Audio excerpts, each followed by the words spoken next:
notre questionnement n'est plus est-ce que les djihadistes vont arriver, etc. Non, ce questionnement pour moi, il est obsolète. Avec l'étendue des épicentres, le homegrown terrorism, le débordement des épicentres, etc.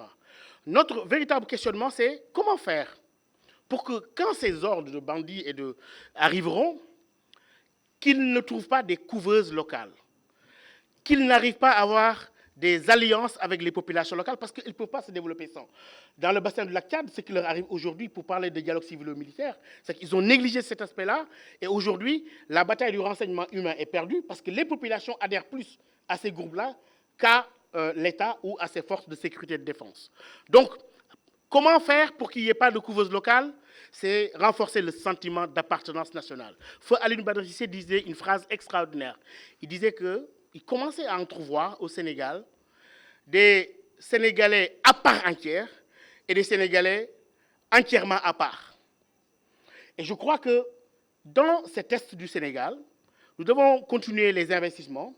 Les camps à Kidira, c'est très bien, mais c'est une guerre qui se gagne d'abord par la conquête des cœurs, qui, à mon avis, mon général, est plus durable que la soumission des corps, qui peut être remise en cause et en question par soit la révolte, etc. Et je crois que pour ne pas perdre cette bataille du renseignement, ce sentiment d'appartenance nationale, il faut véritablement investir dans ces zones-là, sur l'éducation, etc.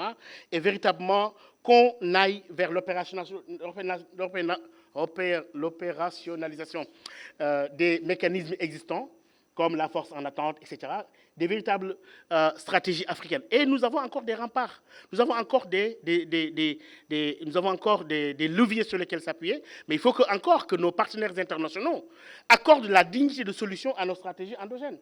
Et ça se fera, comme on l'a dit dans le forum de Dakar, aussi bien de la part du président Macky Sall que du président Bazoum.